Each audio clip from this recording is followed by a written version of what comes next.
7월 27일 새벽 예배를 하나님께 올려드리겠습니다. 우리 찬송가 301장 지금까지 지내온 것, 우리 함께 찬양 드리겠습니다.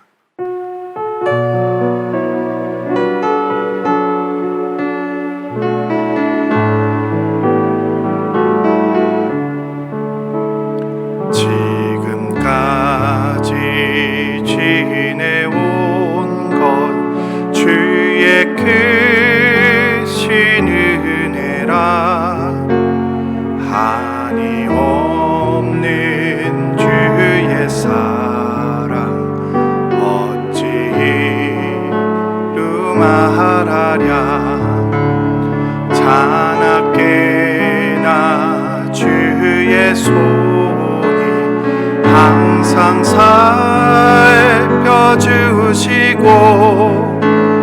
모든 일을 주 안에서 영통하게 하시네. 몸도 마음도 연약하나 새 힘 받아 살았네.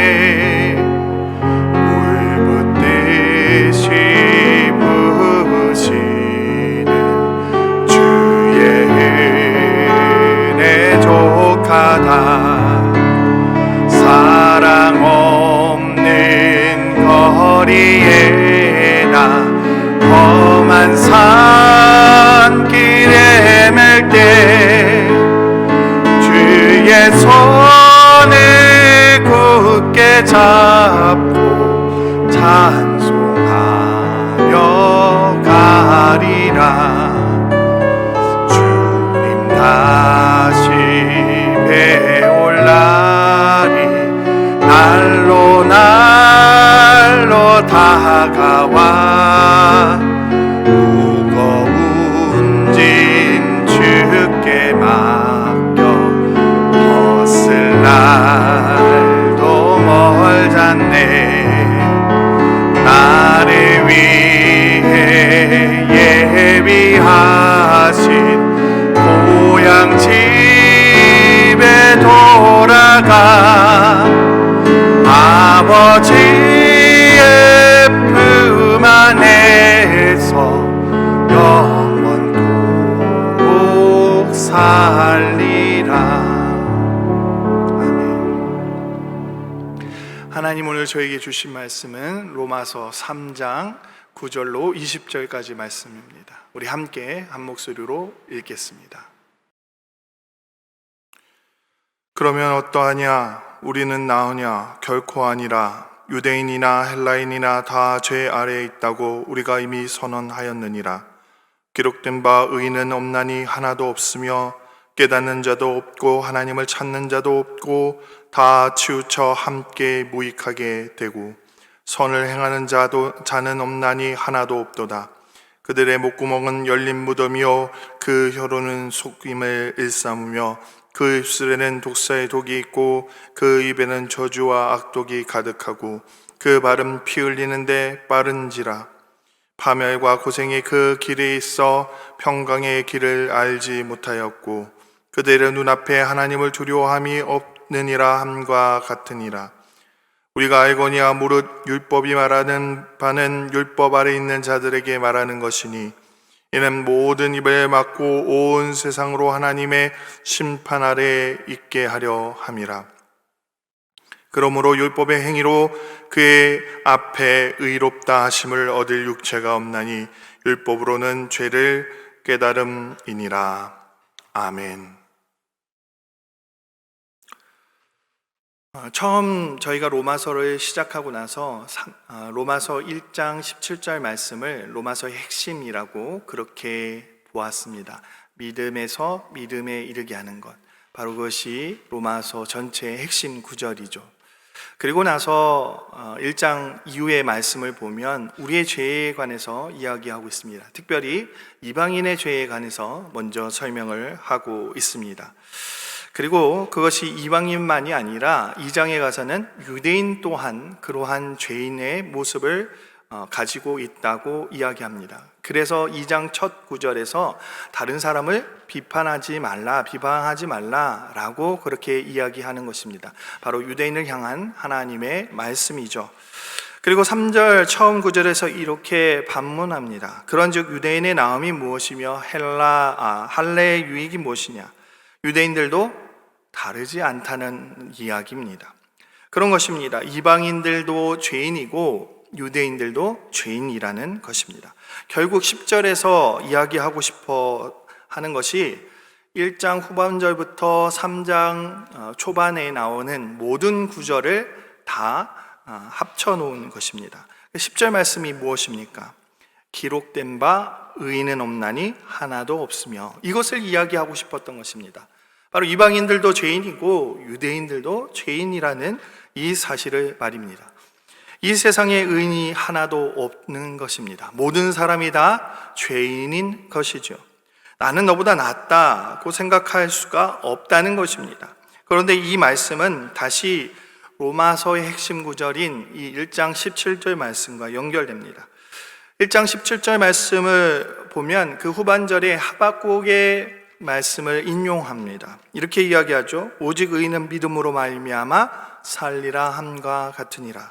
오늘 말씀에서 바울은 의인은 하나도 없다고 이야기했습니다. 그러나 17절에서는 그 의인은 믿음으로 말미암아 살리라 라고 이야기하고 있습니다. 의인이 하나도 없다는 것이 사실인가요? 아니면 의인이 있는데 믿음으로 말미암아 사는 의인이 있는 것이 사실인가요? 이 말씀이 원천이 되는 하박국서를 다시 한번 살펴보겠습니다. 하박국서 1장을 보면 하박국 선지자는 끊임없이 하나님께 묻습니다. 아니, 정확하게 말하면 하나님께 따지지요. 유진 피터슨 목사님의 목소리로 그 하박국 1장을 보면 이렇습니다. 하나님, 얼마나 더 외쳐야 저를 도와주시렵니까? 법과 질서는 땅에 떨어져 정의에는 농담거리가 되었습니다. 악인이 의인을 맹모추게 하고 정의를 거꾸로 뒤집고 있습니다. 하나님께서 왜 이스라엘 백성들을 그냥 두고만 보고 있냐라는 것입니다. 그렇게 하나님께 따져 묻고 있습니다. 이스라엘 백성들이 끊임없이 악인들에 의해서 괴롭힘과 고난을 당하고 있는데 하나님 어찌 가만히 계십니까? 하나님 어떻게 침묵하고 계십니까? 13절 말씀을 보면 정말 그렇게 묻습니다. 어찌하여 침묵하고 계십니까? 극악 무도함이 판치고 악인들이 의인을 집어 삼키는데 주님은 그냥 보고만 계십니다. 자, 그런데 사실 우리도 이렇게 따져 물을 때가 참 많습니다. 하나님은 공평하다고 하시는데 어째서 저런 악한 사람들은 잘 살고 있는 것 같은데 우리 같은 사람들은 아무리 발부둥 쳐도 이렇게 고난만 찾아오는데 어찌 된 일입니까? 하나님 계속 침묵하고 계실 것입니까? 라고 우리도 그렇게 외칩니다. 실제로 그런 것 같지 않습니까? 하나님을 믿지 않는 사람들이 더 잘 사는 것 같고 오히려 법을 어기고 탈세를 하는 사람들이 더 떵떵거리며 이 세상을 살아가는 그러한 모습들을 우리가 보게 됩니다. 그런 현실을 보면 신세 한탄이 절로 나기도 합니다. 그러면서 우리의 고난 앞에 우리도 모르게 하나님을 원망하며 왜 침묵하냐고, 선한 사람들이 고난받는데 그냥 가만히 두고만 보고 계시냐고 절규의 목소리로 기도하곤 합니다. 그렇게 속상해서 절규하는 하박국 선지자에게 하나님의 말씀이 임합니다. 바로 2장 4절이죠. 의인은 그의 믿음으로 말미암아 살리라. 하박국은 지금까지 인간적인 의를 가진 사람이 의인이라고 생각했습니다. 그래서 그런 의를 가진 사람이 고난받는 것에 대해서 이해할 수 없었던 것입니다. 그런데 하나님은 그 의는 인간이 이루는 것이 아니라 믿음으로 말미암아 되어진다고 분명하게 말씀하고 있습니다. 지금까지 하박국 선지자는 당당하게 자신들이 의인인데 왜 하나님은 목소리를 내지 않으시냐고, 왜 침묵하시냐고 하나님께 항의하였습니다. 그런데 의인은 하나도 없었던 것입니다. 오직 하나님의 은혜로 말미암아 믿음을 가진 이들이 의인으로 칭해질 뿐이라는 사실을 알게 된 것입니다. 즉 항의하는 것이 아니라 하나님의 은혜를 기다려야 했던 것입니다. 하나님의 은혜를 구해야 했던 것입니다. 그래서 그는 하박국 3장에서 하나님께 긍휼을 구합니다.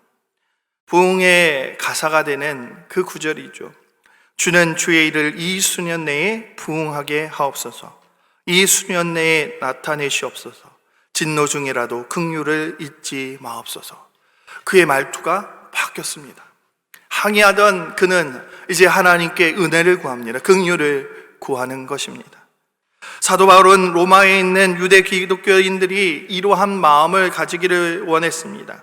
그들이 유대인이기 때문에 하나님과 더 가까이 있다고 생각하지 않기를 바랬습니다. 그들이 율법을 지키는 그 행위로 인해서 자신들이 의인이라고 생각하지 않기를 바랬습니다. 그들이 구해야 하는 것은 여전히 하나님의 은혜라는 그 사실을 알기를 원했습니다. 나는 유대인이기 때문에 선민이라는 그러한 당담함이 아니라 하나님께 바짝 엎드려 하나님의 은혜를 구하는 존재들이 되기를 원했던 것입니다. 20절 말씀에서 바울은 분명히 못 받고 있습니다. 율법의 행위로 의롭다 하심을 없다고 말입니다. 그저 율법으로 인해 우리의 죄가 어떤 것인지 알게 되는 것입니다. 유대인이기 때문에 하나님의 사람이 되는 것이 아닙니다. 율법을 지키고 있기 때문에 하나님의 백성이 되는 것이 아닙니다. 내가 다른 사람들보다 교회를 더 오래 다녔기 때문에 의인이 되어지는 것이 아니라는 것입니다. 내가 다른 사람들보다 죄를 덜 지어서 의인이 되는 것이 아니라는 것입니다. 오직 은혜로 되어지는 것입니다. 바울의 고백, 의인은 하나도 없나니 하나도 없다는 그 고백, 저와 여러분도 마찬가지입니다. 우리는 철저하게 낮아짐 가운데 하나님께 나아가야 하는 것입니다. 우리도 모르게 고개가 빳빳이 들어질 때가 있습니다. 그러나 의인은 하나도 없습니다. 우리는 죄수 중에 괴수인 것입니다. 은혜로 우리는 하나님의 백성이 된 것이죠. 지금도 여전히 우리는 죄인입니다. 단지 믿음으로 말미암아 죄를 용서받았을 뿐입니다. 믿음으로 말미암아 의인으로 칭해졌을 뿐인 것입니다. 매일매일 눈물을 흘리며 용서받았음에도 기쁨이 없이 살아가서는 안 될 것입니다. 그것은 그리스도인의 삶이 아닙니다. 하지만 의로운 척, 정당한 척, 정의로운 척하며 살아가서도 안 될 것입니다. 그래야 은혜가 우리 가운데 있을 수 있는 것입니다. 그렇지 않겠습니까? 그렇지 않으면 우리는 하나님의 은혜를 구하는 것을 잊어버리고 내 방식대로 살아갈 것입니다. 내 방식대로 살면서 고난이 오면 하나님을 잘 믿고 있는데 왜 이런 일이 나에게 일어나느냐고 하나님께 반문할 것입니다. 은혜를 구하는 것이 아니라 항의하고 따져 물을 수밖에 없는 것이죠. 성도 여러분, 죽는 그 순간까지 하나님의 은혜를 구하는 존재가 되어지기를 간절히 소망합니다. 은혜 없이는 우리는 단 한순간도 살아갈 수가 없습니다. 우리는 여전히 죄인 중에 죄인, 괴수 중에 괴수라는 그 사실을 여러분 온전히 깨달으시기 바랍니다. 그것이 우리 마음 가운데 있을 때에야 비로소 우리는 바짝 엎드려질 수 있는 것입니다. 하나님의 은혜를 구하는 존재가 되어진다는 사실이죠. 그러나 여러분, 죄인이지만 주님으로부터 얻은 그 기쁨, 주님으로부터 얻은 그 은혜로 인해 기쁨으로 살아가시기를 또한 소망합니다. 은혜를 구하면서 기쁨 가운데 살아가는 그러한 귀한 성도의 삶을 살게 되기를 주님의 이름으로 간절히 축원합니다. 우리 함께 기도하며 나아가겠습니다. 할렐루야. 사랑이 많으신 하나님, 감사합니다. 하나님, 우리는 죄인입니다. 주님의 은혜로 말미암아 구원을 얻었습니다. 그러기에 기쁨 가운데 살아갑니다. 하지만 엎드려 언제나 은혜를 구하게 하옵소서.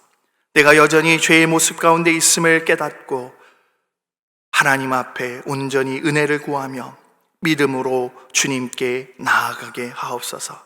하나님, 이것이 우리의 모습임을 온전히 깨달을 수 있는 그런 귀한 진실된 사람들이 되어지게 하옵소서.